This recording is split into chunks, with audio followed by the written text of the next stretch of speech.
நஹ்மதுல்லாஹல் அஸீம் வ நுஸல்லி அலா ரசூலில் கரீம். அம்மா பாத்.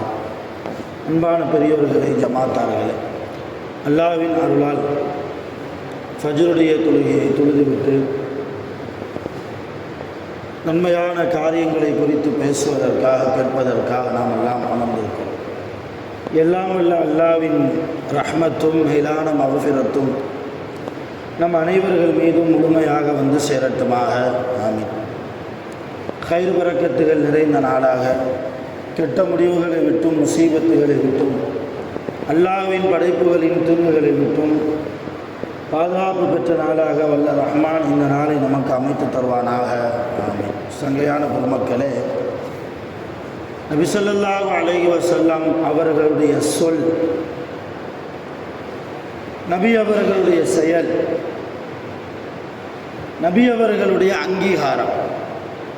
நபி ஸல்லல்லாஹு அலைஹி வஸல்லம் அவர்களுடைய சொல், அவர்களின் செயல், அவர்களுடைய அங்கீகாரம். அங்கீகாரம் என்றால் நபி ஸல்லல்லாஹு அலைஹி வஸல்லம் அவர்களுக்கு முன்னால் ஒரு காரியம் நடக்கும், நபி ஸல்லல்லாஹு அலைஹி வஸல்லம் அதை தடுக்கவும் மாட்டார்கள், இப்படி செய்யுங்கன்னு ஏவவும் மாட்டார்கள். அமைதியாக இருந்து அங்கீகாரம் கொடுத்திருப்பார்கள். இந்த காரியத்திற்கு பெயர் அங்கீகாரம். இப்போ ரசூலுல்லாவுடைய சொல், ரசூலுல்லாவுடைய செயல், ரசூலுல்லாவுடைய அங்கீகாரம், இந்த மூன்றுக்கும் பெயர் தான் ஹதீஸ் என்பது. ஹதீஸ்னால் நம்ம என்ன நினைக்கிறோம்? ரசூலுல்லா சொன்னது, நீங்கள் தொழுவுங்க, நீங்கள் தஹஜ்ஜத் தொழுவுங்கள், அல்லாஹ்விடத்தில் துஆ செய்யுங்கள், இப்படி ரசூலுல்லா எதையெல்லாம் வாயின் மூலமாக, வார்த்தையின் மூலமாக சொன்னார்களோ இதைத்தான் இன்றைக்கு பெரும்பான்மையான முஸ்லிம்கள் ஹதீஸ் என்று நினைக்கிறோம். ரசூலுல்லாவுடைய சொல்லும் ஹதீஸு தான், ரசூலுல்லா செய்து காண்பித்ததும் ஹதீஸு தான், ரசூலுல்லா அங்கீகாரம் கொடுத்த ஒரு விஷயமும் ஹதீஸு தான். எதற்காக இங்கே நான் சொல்ல வருகிறேன் என்றால், எக்காரணத்தை கொண்டும் ஹதீஸை பின்பற்றுவதில் நாம் பின்வாங்கக்கூடாது. அல்லாஹ்வுடைய ரசூலுடைய ஹதீஸை கூடுமான வரைக்கும் நாம் என்ன செய்யணும்? அமலுக்கு கொண்டு வரணும். ரொம்ப பாரதூரமான விஷயங்களை எல்லாம் நபிகள் நாயகம் ஸல்லல்லாஹு அலைஹி வஸல்லம் நமக்கு சொல்லவே இல்லை. மனித குலத்திற்கு, மனிதனுடைய சக்திக்கு உட்பட்டு அவன் எதை செய்ய வேண்டுமோ, எதை அவனால் செய்ய முடியுமோ அப்படிப்பட்ட காரியங்களைத்தான் நபி ஸல்லல்லாஹு அலைஹி வஸல்லம் சொல்லி இருக்கிறார்கள், செய்தும் இருக்கிறார்கள், அங்கீகாரம் கொடுத்தும் இருக்கிறார்கள். அப்படி ரசூலுல்லாஹி ஸல்லல்லாஹு அலைஹி வஸல்லம் அவர்கள் செய்து காட்டிய ஒரு விஷயம் இன்றைக்கு முஸ்லிம்களிடத்தில் பொதுபோக்காக இருக்கிற ஒரு விஷயம்தான். ஒருவர் துவா செய்ய, அந்த துவாவுக்கு மற்றவர் ஆமீன் சொல்வது. சுருக்கமாக சொல்கிறா இருந்தால் கூட்டு துவா ஓதுவது. கூட்டு துவாவை இன்றைக்கி இல்லைங்கிறாங்க. தொழுது முடிச்சாச்சா, ஆளுக்கு தனியாக துவா கேட்க வேண்டியதுதான், கேட்டு போயிட வேண்டியதுதான். கூட்டு துவா என்பது இஸ்லாத்தில் இல்லை. ஒருவருக்காக, மற்றவருக்காக ஒருவர் பிரத்யேகமாக துவா செய்வதோ, அதற்கு மற்றவர்களெல்லாம் ஆமீன் என்று சொல்வதோ, இது இஸ்லாத்தில் இல்லை என்று பொய் பிரச்சாரத்தை செய்யக்கூடிய காலத்தில் நாம் இருக்கோம். இப்போ இது குறித்து நம்ம நல்லா விளங்கணும். நபி ஸல்லல்லாஹு அலைஹி வஸல்லம் அவங்க சொன்னாங்க, ஒரு கூட்டம் ஒரு இடத்தில் ஒன்று கூடி, நல்ல தெளிவாக விளங்க, ஒரு கூட்டம் ஒரு இடத்தில் ஒன்று கூடி, அந்த கூட்டத்தில் உள்ள ஒருவர் அல்லாஹ்விடத்தில் துஆ கேட்க, மற்றவர்கள் எல்லாம் அவருடைய துஆவுக்கு ஆமீன் என்று சொன்னால், அல்லாஹ் அந்த துஆவை அங்கீகரிக்காமல் இருப்பதில்லை. சொல்வது நபிகள் நாயகம் ஸல்லல்லாஹு அலைஹி வஸல்லம். ஆதாரபூர்வமான ஹதீஸ், புகாரி முஸ்லிமில் இடம்பெற்ற ஹதீஸ். அப்போது பள்ளிவாசலுக்கு வர்றோம், ஒரு 10 பேரோ 20 பேரோ 30 பேரோ அல்லது ஒரு ஜும்மாவில் ஒரு 100 பேரோ வர்றோம். ஒருவர் துவா செய்கிறார் தொழுகை முடிந்ததற்கு பின்னால். அவருடைய துவாவுக்கு, அந்த இமாமுடைய துவாவுக்கு மற்றவர்கள் எல்லாம் ஆமீன் சொன்னால் இந்த துவாவெல்லாம் என்ன செய்வான்? அங்கீகரிப்பான். நான் இன்னைக்கு நம்ம என்ன செய்கிறோம்? நிறைய பேர் ஆமீன் சத்தம் போட்டே சொல்கிறதில்ல, நிறைய பேர் கையவே உயர்த்துறதில்லை, நிறைய பேர் மௌனமாகவே உட்கார்ந்துக்கிறது, சில பேர் இப்படி கையை வச்சுக்கிட்டு அமைதியாக அப்படியே உட்கார்ந்துக்கிறது. வாயில் ஆமீன் என்பது வருவதில்லை. இப்போ என்ன காரணம்? ஹதீஸ் தெரியாததனுடைய விளைவு. சில பேர் என்ன செய்கிறது? அறிவாளித்தனமா அவர் துவா கேட்பார், இமாம் ஆலிம்சா, இவங்க தனியாக துவா கேட்குறது. தனியாக கேட்குறது தப்பு இல்லை. அவர் காரியத்திற்காக, அவருடைய தேவைக்காக அல்லாஹ்விடத்தில் கேட்பதில் எந்த தவறும் இல்லை. ஆனால் அதே நேரத்தில் ஒரு இபாதத்து நடக்கிற போது கூட்டு துவா என்பது ஒரு இபாதத். நபி ஸல்லல்லாஹு அலைஹி வஸல்லம் அவர்கள் சொன்ன ஒரு காரியம், ஒரு இடத்தில் ஒரு ஜமாத்து ஒன்று கூடி, ஒரு கூட்டம் ஒன்று கூடி, அதில் ஒருவர் துவா செய்ய மற்றவர் எல்லாம் ஆமீன் சொன்னால் அந்த துவாவை அல்லாஹ் அங்கீகரிப்பான். இதை சொன்னது ரசூலுல்லாஹ் சொன்னாங்கன்னா அது ஹதீஸ் தானே. ஹதீஸ் என்றால் அது இபாதத்து தானே. அப்போ அந்த இபாதத்து நடக்கிற போது தனியாக துவா கேட்குறது அவ்வளோ நல்லதில்லை. தனியாக துவா கேட்குறது, அந்த இபாதத்து முடிஞ்சதுக்கு பின்னால் அதுக்கப்புறம் உட்கார்ந்து வேணால் அவர் என்ன செய்யலாம்? தனியாக துவா செஞ்சுக்கிட வேண்டியது தான். ஒரு இபாதத்து நடக்கிற போது சுருக்கமாக சொல்கிறதா இருந்தால், ஃபர்லு தொழுகை நடக்கும்போது யாராவது சுன்ன தொழுவோமா? ஒரு ஃபஜ்ரோ ஒரு லுஹரோ ஒரு அஸரோ தொழுகை நடக்கும்போது லேட்டாக வர்றார் ஒரு ஆள், நான் ஃபஜ்ருடைய சுன்னத்து தொழணும், முன் சுன்னத்து, அது சுன்னத்தை மக்கதா வேறு, வலியுறுத்தப்பட்ட சுன்னத்து ஃபஜ்ருடைய முன் சுன்னத்து 2 ரக்காத்து கண்டிப்பாக தொழுதாகணும். அப்படி தொழுதுட்டு தான் ஃபர்லுக்குள்ளே நுழைவேன்னு சொன்னால் அது தப்பு. ஃபர்லு நடக்கும்போது, இபாதத்து நடக்கும்போது இபாதத்துக்குள்ளே தான் கலக்கணும். அதே மாதிரி கூட்டு துவா என்கிற ஒரு இபாதத்து நடக்கிற போது அந்த இபாதத்துக்குள்ளே போய் அங்கே கேட்குற துவாவுக்கு ஆமீன் சொல்லணும். அதற்கு பின்னால் தான் நம்முடைய தேவைகளை கேட்கும். அருமையான பெருமக்களே, நபி ஸல்லல்லாஹு அலைஹி வஸல்லம் ஏராளமான ஹதீஸ்களை சொல்கிறாங்க. கஅப் இப்னு உஜ்ரான்னு ஒரு சஹாபி, அவங்க அறிவிக்கக்கூடிய ஒரு ஹதீஸு, ரசூலுல்லாஹ் சொல்கிறாங்க, எங்கேயோ இருக்கிற ஒரு சகோதரனுக்காக ஒரு மனிதர், ஒரு முஸ்லீம் இங்கிருந்து கொண்டு துவா செய்தால், அவர் பக்கத்தில் இல்லை, அவர் வெளிநாட்டிலையோ அல்லது வெளியூர்லையோ எங்கேயோ இருக்கிறார், அவருக்காக இங்கே உட்காந்துக்கிட்டு என்ன செய்கிறாரு? ஒரு ஆள் துவா செய்கிறாருன்னு வைங்க. ரசூலுல்லாஹ் சொல்கிறாங்க, அந்த முஸ்லீமுடைய துஆவுக்கு பக்கத்தில் இருந்து கொண்டு ஒரு மலக்கு ஆமீன் சொல்கிறார். ஆமீன் சொல்வது ஹதீஸ், அதை தாண்டி மலக்குமார்களுடைய சுன்னத்.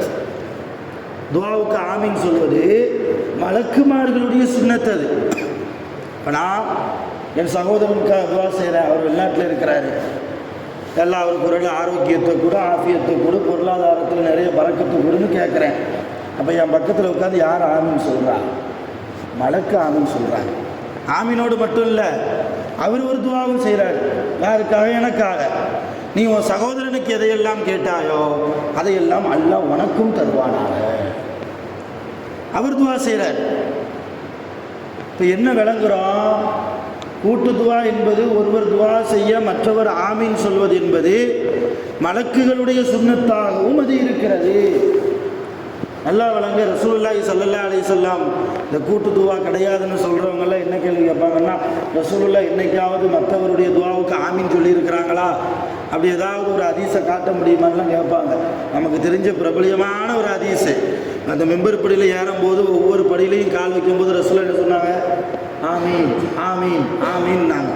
அந்த ஜும்மா முடிச்சுட்டு சஹாபாக்கெல்லாம் போய் கேட்டாங்க, யார் ரசூலல்லாஹ், வழக்கமாக என்றைக்குமே பார்க்காத ஒரு காரியத்தை இன்றைக்கி நாங்கள் பார்த்தோமே, ஒவ்வொரு படியிலையும் கால் வச்சு நீங்கள் ஏறும்போது ஆமீன் ஆமீன் ஆமீன் என்று 3 முறை ஆமீன் சொல்லி ஏறினீங்களே, என்ன காரணம்? இப்போ ரசூல் என்ன சொன்னாங்க? ஜிப்ரீல் வந்தார், 3 விதமான துவா செய்தார், அவர் துவாவுக்கு நான் ஆமீன் சொன்னேன். 3 விதமான துவா. என்ன துவா?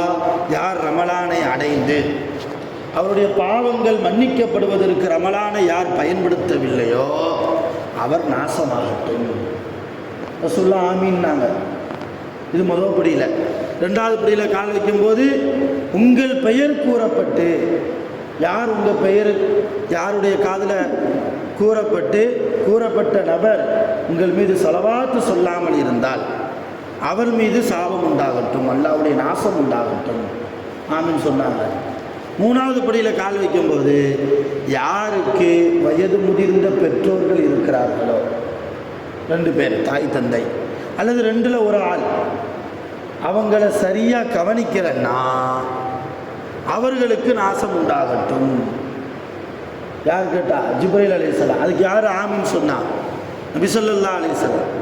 அப்போ ஆமீன் சொல்கிறது கூடாது, ரசூலுல்லாஹ் ஆமீன்லாம் சொல்லியிருக்கிறாங்கன்னா இது ஹதீஸ் புகாரில் வரக்கூடிய, முஸ்லீமில் வரக்கூடிய ஆதாரப்பூர்வமான ஹதீஸ். இன்னும் சொல்லப்போனால் நம்ம துவா தான் செய்கிறோம், ஆனால் ஜிப்ரீல் அலைஹிஸ்ஸலாம் துவா இல்லை, அது பத்துவா இல்லையா? நாசமாகட்டும்னா அது துவாவா? அது சாபம். சாபத்திற்கே நபி ஸல்லல்லாஹு அலைஹி வஸல்லம் செஞ்சுருக்கிறாங்க, ஆமீன் சொல்லியிருக்கிறார்கள் என்றால் இன்னைக்கு 5 வக்து தொழுகைக்கு பின்னாலும் நாம் ஓதக்கூடிய துவாவுக்கு என்ன கேட்குறோம்? நம்ம துவா ஃபஜ்ரில் என்ன கேட்குறோம்? அல்லாஹ்வை புகழ்கிறோம், அடுத்த ரசூலுல்லாஹ் மேலே ஸலவாத்து சொல்கிறோம். இது எல்லா வக்து தொழுகையிலையும் துவாவுடைய ஆரம்பத்தில் நடக்குது. அடுத்து ஃபஜ்ரில் என்ன கேட்குறோம்? அல்ஹம்துலில்லாஹி அல்லதி அஹ்யானா பஅதமா அமாத்தனா வ இலைஹின் நுஷூர். யா அல்லாஹ், நாங்கள் இறந்ததற்கு பின்னால் எங்களுக்கு மறுபடியும் உயிர் கொடுத்து எழுப்பினாயே, உனக்கே எல்லா புகழுங்கிறோம். அதுக்கு ஆமீன் சொல்கிறது கூடாதா? ஆமீன்னா என்ன அர்த்தம்? யா அல்லாஹ் அந்த துவாவை ஏற்றுக்கிடுவாயாங்கன்னு அர்த்தம். அடுத்து என்ன கேட்குறோம் ஃபஜ்ரில்? அல்லாஹும்ம ஜஅல் ஸபாஹனா ஹாதா ஸபாஹம் முபாரக்கன் இலல் கைரி கரீபா அனி ஷர்ரி பஈதா. யா அல்லாஹ், இந்த காலை பொழுதை எங்களுக்கு பரக்கத்து பொருந்தியதாக ஆக்கி தருவாயாக, உன்னுடைய நெருக்கத்தின் பக்கம் ஆக்கி தருவாயாக, உன் தூரத்தின் பக்கம் எங்களை ஆக்கிவிடாதே, இன்றைய நாளை எங்களுக்கு நஷ்டமான நாளாக ஆக்கிவிடாதே, இன்றைய நாளின் முற்பகுதியிலும் நடுப்பகுதியிலும் கடைசி பகுதியிலும் எங்களுக்கு லாபமான காரியமாக ஆக்கி தருவாயாக, வெற்றி குறித்தான நாளாக ஆக்கி தருவாயாக அப்படின்னு காலையில் கேட்குறோம். மதியம் என்ன கேட்குறோம்? லுகரில் அல்லாஹு மக்துபுலி குல்லி வாஹிதின் மின்னா பராஅத்தம் மினன்னார். யா அல்லாஹ், எங்களில் ஒவ்வொருவரையும் நரகத்தை விட்டும் விடுதலை பெற்ற நபராக எங்களுடைய விதியில் நீ எழுதிவிடு, எங்களை நரகத்தை விட்டும் பாதுகாப்பு பெற்ற நபராக எங்களுடைய விதியில் நீ என்ன செய்கிற? எழுதிவிடு. பராத்தம் மினன்னார் வ அமானம் மினல் அதாபி, உன் வேதனையை விட்டும் நிம்மதி அடைந்தவர்களாக எங்களை ஆக்கிவிடு. வ கலாசம் மினல் ஹிசாபி, துருவி துருவி கேள்வி கேட்பதை விட்டும் எங்களை பாதுகாத்து விடு. நஜாத்தம் மினன்னாரி, நரகத்தை விட்டும் எங்களை வெற்றியாளர்களாக ஆக்கிவிடு. ஃபௌஸம் பில் ஜன்னதி, சுவனத்தை கொண்டு எங்களுக்கு வெற்றியை நீ கொடுத்து விடு. அல்லாஹும்ம ஹஸின் ஆகிபத்தனா ஃபில் உமூரி குல்லிஹா. யா அல்லாஹ், எங்களுடைய எல்லா காரியத்திலேயும் எங்களுடைய இறுதி முடிவை அழகான முடிவாக ஆக்குவாயாக, எங்களுடைய சக்கராத்துடைய முடிவை நல்ல முடிவாக ஆக்குவாயாக. இப்படி கேட்குறோம். வா அஜிர்னா மின் ஹிஸி துன்யா, லுகரில் கேட்குறோம். எல்லாம் உலகத்தின் கேவலத்தை விட்டும் எங்களை பாதுகாப்பாயாக, எங்களை அடுத்தவர் கேவலப்படுத்தாமல் எங்களை வாழச் செய்வாயா. மின் ஹிஸி துன்யா வ அஸாபில் ஆஹிரா, நாளை மறுமையின் வேதனையை விட்டும் எங்களை பாதுகாப்பாயாக. எல்லாம் நல்ல துவாவை தானே கேட்குறோம். இதுக்கு ஆமீன் சொல்கிறதுக்கு என்ன? அசரில் என்ன கேட்குறோம்? எல்லாம் சலாமத்தை கொடு, உடலில் ஆரோக்கியத்தை கொடு. ஆஃபியத்தன் ஃபில் ஜஸதி வஸியாதத்தன் ஃபில் இல்மி வல் ஹுதா, மார்க்க அறிவையும் நேரான பாதையையும் எங்களுக்கு அதிகமாக கொடுத்து விடு. ஃபில் இல்மி வல் ஹுதா வ பரக்கத்தன் ஃபில் ரிஸ்க் வ ஸஹத்தன் ஃபில் அக்ல் வ தௌபத்தன் கப்லல் மௌத். அறிவை பரிபூர்ணமாக்கக்கூடிய அல்லாஹ், நோயில்லாத அறிவாக ஆக்கிக்கூடிய அல்லாஹ், ரிஸ்கிலே பரக்கத்தை கூடிய அல்லாஹ், தௌபத்தன் கப்லல் மௌத், எங்களுடைய மௌத்துக்கு முன்னால் எங்கள் தௌபாவை ஏற்றுக்கொள்வாயாக. மக்ஃபிரத்தன் பஅதல் மௌத், எங்கள் மௌத்துக்கு பின்னால் எங்கள் பாவத்தை மன்னிப்பாயாக. ராஹத்தன் இன்டல் மௌத், நாங்கள் மௌத்தாகிற போது ராஹத்தை தருவாயாக. ராஹத்தன் இன்டல் மௌத் பில் கௌலி லா இலாஹ இல்லல்லாஹ் முஹம்மது ரசூலுல்லாஹ், ராகத்தை தருவாயாகனா என்ன அர்த்தம்? லா இலாஹ இல்லல்லாஹ் முஹம்மது ரசூலுல்லாஹ்ங்கிற கலிமாவை மொழிந்து எங்கள் உயிர் பிரிவதற்குண்டான ஒரு நல்ல சூழ்நிலையை எங்களுக்கு தருவாயாக. இது அசரில் கேட்குறோம். மகரிபில் என்ன கேட்குறோம்? அல்லாஹும்ம அஜிர்னா மினன் நார், எல்லாம் நரகத்தை விட்டும் எங்களை பாதுகாப்பாயாக. சலாமத்தான முறையில் நாங்கள் சுவனத்தில் நுழைவதற்கு நீ அருள் புரிவாயாக. இப்படியெல்லாம் கேட்குறோம். எதிரிகளை விட்டும், துரோகிகளை விட்டும், பாவிகளை விட்டும் எங்களுக்கு நீ உதவி செய்வாயாக. இப்படி மகரிபில் கேட்குறோம். இஷால என்ன கேட்குறோம்? யா அல்லாஹ், இருள் சூழ்ந்த நேரத்தில் உன்னுடைய படைப்புகளின் தீங்கை விட்டும் எங்களை பாதுகாப்பாயாக. எப்போ எது வரும்னு சொல்ல முடியாது. அல்லாஹ்வுடைய பாதுகாப்பு இருள் நேரத்தில் வேண்டும். அல்லாஹு மஹ்ஃபல்னா யா ஃபய்யாது மின் ஜமீஇல் பலாயா, எல்லா விதமான சோதனைகளை விட்டும் இந்த இரவு நேரத்தில் எங்களை பாதுகாப்பாயாக. வல் அஅதாயி வல் அம்ரால், இந்த இரவு நேரத்தில் எதிரிகளுடைய தொல்லையை விட்டும், நோய்களுடைய தொல்லைகளை விட்டும் எங்களை பாதுகாப்பாயாக. இது அல்லாமல் ரப்பனா ஆத்தினா ஃபித்துன்யா ஹசனா, நமக்கெல்லாம் தெரிஞ்ச துவா. என்ன அர்த்தம்? எல்லாம் இந்த உலகத்திலேயும் நாளை ஆகிரத்திலேயும் மறுமையிலையும் நல்ல நலவான விஷயங்களை எங்களுக்கு தருவாயாக. வக்கீனா அதா பண்ணார், நரகத்தின் வேதனையை விட்டும் எங்களை பாதுகாப்பாயாக. இப்படித்தான் ஒவ்வொரு இமாமும் என்ன செய்கிறாங்க? 5 நேர தொழுகைக்கு பின்னாலும் துவா செய்கிறாங்க. இது அல்லாமல் பிரத்யேகமான நிறைய துவாக்கள் இருக்கிறது. நிறைய துவா. அல்லாஹும்ம இன்னக அஃபுவுன், யா அல்லாஹ் நீ மன்னிக்கக்கூடியவன், துஹிப்புல் அஃப்வ, மன்னிப்பையே பிரியப்படக்கூடியவன், எனவே ஃபாஃபு அன்னி அல்லது ஃபாஃபு அன்னா, எங்களை நீ மன்னித்து விடுவாயாக, என்னை நீ மன்னித்து விடுவாயாக. யா கரீம், சங்கையானவனே, யா ரஹீம், இறக்கமுடையவனே, யா அல்லாஹ், அல்லாவே எங்கள் துவாவை கபூல் செய்வாய். இது மாதிரி நிறைய துவாக்கள் எல்லாம் நல்ல அர்த்தங்கள் உள்ள துவா, மக்களுக்கு நலவான காரியங்களை பெற்றுத்தரக்கூடிய துவா. இந்த கூட்டு துவா என்பது நபி ஸல்லல்லாஹு அலைஹி வஸல்லம் அவர்கள் காட்டி தந்த ஒரு வழிமுறை. ஒருவர் துவா செய்ய மற்றவர் ஆமீன் சொல்வது மலக்குகளுடைய சுன்னத்தாகவும் அது இருக்கிறது என்பதை நாம் விளங்கி, ஒவ்வொரு வக்து தொழுகையிலேயும் நாம் இமாம் துஆ செய்கிற போது கைகளை உயர்த்தி ரப்பிடத்தில் கரம் ஏந்தியவர்களாக, அல்லாஹ்வே கதி என்கிற எண்ணம் கொண்டவர்களாக, இமாம்கள் ஓதுகிற, ஆலிம்கள் ஓதுகிற அந்த துஆவுக்கு மனப்பூர்வமான முறையில், சில பேருக்கு எத்தனை ஹதீஸை சொன்னாலும் என்ன செய்யாது, நான் இருக்கிற மாதிரி தான் இருப்பேன். நீங்கள் ஹதீஸ்லாம் சொல்கிறீங்க, ஆனால் என்னமோ தெரியல, எனக்கு அது சரி வரல, எனக்கு தனியாக நான் கேட்டுட்டு போகிறேன். இப்போ இவங்கெல்லாம் நசீப் இல்லைன்னு அர்த்தம். ஹதீஸை பின்பற்றுவதற்கு அவர்களுக்கு நசீப் இல்லைன்னு அர்த்தம். ஆலிம்சா துவா கேட்கும்போது இவர் தனியாக துவா செஞ்சுட்டு என்ன செஞ்சிருவார்? ஆலிம்சா முகத்தை தடவுறதுக்கு முன்னாடி இவர் முகத்தை தடவிட்டு உட்காந்துருவார். என்ன காரணம்? அல்லாஹ்வுடைய நசீப் இல்லை, ஹதீஸை பின்பற்றுவதற்குண்டான தௌஃபீக் இல்லை. இப்போ ஹதீஸை பின்பற்றினா துவாவுக்கு ஆமீன் சொன்னால் நமக்கு அது கிடைக்கும், அது வேறு விஷயம், அந்த நன்மையும் கிடைக்கும். ரெண்டாவது, ஹதீஸை பின்பற்றின நசீபும் நமக்கு கிடைக்கும். எவ்வளோ பெரிய பாக்கியம்! அல்லாஹ்வுடைய ரசூலுடைய ஹதீஸை பின்பற்றக்கூடிய பாக்கியம் சாதாரணமான பாக்கியமா? ஆக ஒருபோதும் தவற விடாமல், தொழுகையில் மட்டும் இல்லை, பள்ளிவாசலை தாண்டியும் யாராவது நமக்காக துவா செய்தால் உங்கள் வாழ்க்கையை அல்லாஹ் செழிப்பாக்கட்டும்னு சொன்னால் ஆமீன் சொல்லுங்கள். சரிங்கன்னு சிரிச்சுட்டு போகிறது இல்லை, ஆமீன் சொல்லணும். வாயில் ஆமீன் என்பது வரணும்.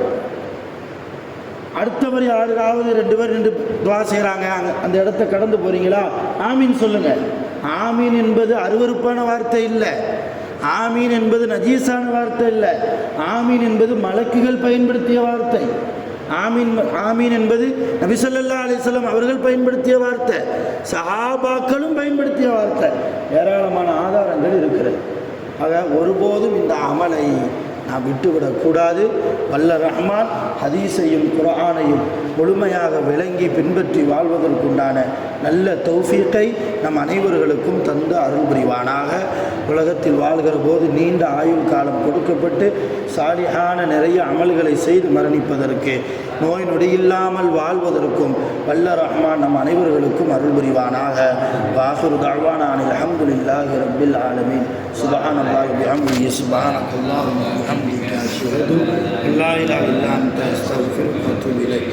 ஆமீன். சுப்ஹான ரப்பிக ரப்பில் இஸ்ஸத்தி அம்மா யசிஃபூன் வஸலாமுன் அலல் முர்ஸலீன் அல்ஹம்துலில்லாஹி ரப்பில் ஆலமீன். ஸல்லல்லாஹு அலா முஹம்மத் ஸல்லல்லாஹு அலைஹி வஸல்லம். ஸல்லல்லாஹு அலா முஹம்மத் ஸல்லல்லாஹு அலைஹி வஸல்லம். ஸல்லல்லாஹு அலா முஹம்மத் யா ரப்பி ஸல்லி அலைஹி வஸல்லம். ஸலாம்.